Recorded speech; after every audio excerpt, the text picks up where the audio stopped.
ఆయన ఒక హోటల్ పెట్టుకున్నాడు, తప్పులేదు. ఆయన నాన్ వెజ్ కూడా సర్వ్ చేస్తున్నాడు, అది తప్పు కాదు. ఆయన వ్యాపారం ఆయన చేసుకుంటున్నాడు, ఇది కూడా ముమ్మాటికి తప్పు కాదు. కానీ ఆ తప్పల్లా ఆ హోటల్లో వెంకటేశ్వర స్వామి ఉండడం, అదేంటి హోటల్లో ఇష్టదవ్యం ఉంటే తప్పేంటి అంటారా? కానీ ఇక్కడ మాత్రం తప్పే అంటున్నారు. ఆ తప్పేంటో, ఎందుకు ఆ హోటల్ ఇంత వివాదాస్పదమైందో ఇప్పుడు చూద్దాం. నమో వెంకటేశ, నమో తిరుమలేశ. తిరుమల ఆనంద నిలయం పవిత్రతకు ప్రతిరూపం, భక్తకోటికి ఆరాధ్య దైవం, కలియుగ వైకుంఠ దేవుడు కొలువైన పవిత్ర పుణ్యక్షేత్రం.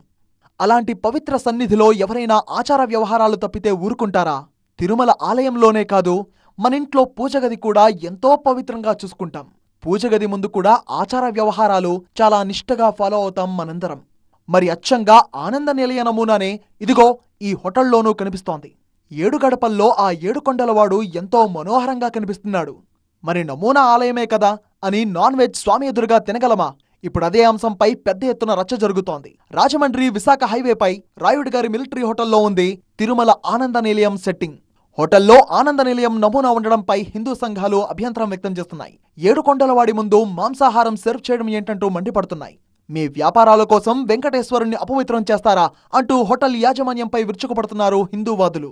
ఇప్పటికే దీనిపై జనసేన ఘాటుగా రియాక్ట్ అయింది. క్షమాపణలు చెప్పి ఆ సెట్టింగ్ తీసివేయకపోతే దాడి చేస్తామంటూ వార్నింగ్ ఇచ్చారు ఆ పార్టీ నేత కిరణ్ రాయల్. 48 గంటల డెడ్లైన్ కూడా విధించారు. వాళ్ళ వ్యాపారం కోసం, వాళ్ళ హోటల్ వ్యాపారం కోసం వెంకటేశ్వర స్వామిని వాడుకున్నాడు. వెంకటేశ్వర స్వామి సెట్, జై విజయ సెట్ కానించి లోపల వెంకటేశ్వర ఊరుకు వేసుకొని అక్కడ ఇంకా దారుణ విషయం అంటే నాన్ వెజ్ సర్వీస్ చేస్తున్నారు. చాలా బాధాకర విషయం. తిరుమల శ్రీ వెంకటేశ్వర స్వామి ఎక్కడైతే అన్నదాన క్యాంటీన్లో అన్నదానం ప్రసాదం పెడతామో అలాగే మేము కూడా పెడుతున్నాంట. ఒరే వెధవ, మేమేమైనా నాన్ వెజ్ పెడుతున్నామా? మేము ప్యూర్ వెజిటేరియను భక్తులకు పెడుతుంటే అతను బుద్ధుందా, అసలు బుర్రుందా లేదా ఏమనుకుంటున్నారు? అక్కడ కొంత భక్తులు ప్రశ్నిస్తే 2 టేబుల్ మాత్రం మేము వెజిటేరియన్ పెడతారంట, మిగతా నాన్ వెజ్ పెడతారంట.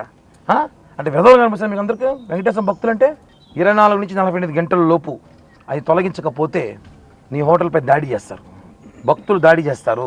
ఆనంద నిలయం నమూనా ఉన్న హోటల్లో ఇలా నాన్ వెజ్ ఆహారం సర్వ్ చేయడం సముచితం కాదని భక్తులు, స్థానికులు భావిస్తున్నారు. ఆలయ నమూనాలో ఉన్న హోటల్లో నాన్ వెజ్ అందించడం మత విశ్వాసాలకు వ్యతిరేకంగా ఉందన్నది వారి వాదన. హిందూ సంప్రదాయాల్లో ఆలయాలు పవిత్ర స్థలాలుగా గౌరవించబడతాయి. అక్కడ శాకాహారం మాత్రమే అనుమతించబడుతోంది. ఈ హోటల్ శ్రీ వెంకటేశ్వర ఆలయ రూపంలో ఉండి నాన్ వెజ్ సర్వ్ చేయడం తమ ఆచారాలకు విరుద్ధమన్నది హిందూ సంఘాల వాదన. అయితే తన హోటల్లో ఇష్టదైవం ఉంటే తప్పేంటి అన్నది ఆ హోటల్ యజమాని వాదన. వెంకటేశ్వర స్వామి కొండకు ఎన్నిసార్లు మెట్లెక్కానో తనకే తెలియదని, అంతటి భక్తి స్వామిపై ఉందని, అలాంటి స్వామిని అపవిత్రం చేస్తావా అంటూ ఓ వీడియోను పోస్ట్ చేశాడు ఆ హోటల్ యజమాని.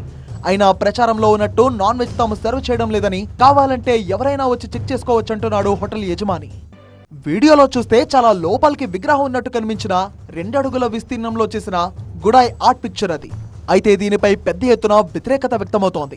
హోటల్లో చిత్రపటం లాంటిది పెట్టుకోవడం ఎవరూ అబ్జెక్షన్ పెట్టరు, కానీ ఏకంగా ఆలయ నమూనా ముందే నాన్ వెజ్ సర్వ్ చేయడంపై ఎంతవరకు కరెక్ట్ అన్న ప్రశ్నలు వినిపిస్తున్నాయి. అసలు వెంకటేశ్వరుడి ఆలయ నమూనాలను ఎక్కడ పడితే అక్కడ ఏర్పాటు చేసుకోవచ్చా? భోజనం చేసే డైనింగ్ టేబుల్స్ ముందే ఇలా వెంకటేశ్వర స్వామి ఆలయ నమూనా ఉండడం కరెక్టేనా? స్వామి ముందే దర్జాగా నాన్ వెజ్ తింటూ కూర్చోవడం స్వామివారిని అవమానించినట్టు కాదా? టీటీడీ హోటల్పై ఎలాంటి చర్యలు తీసుకోబోతోంది?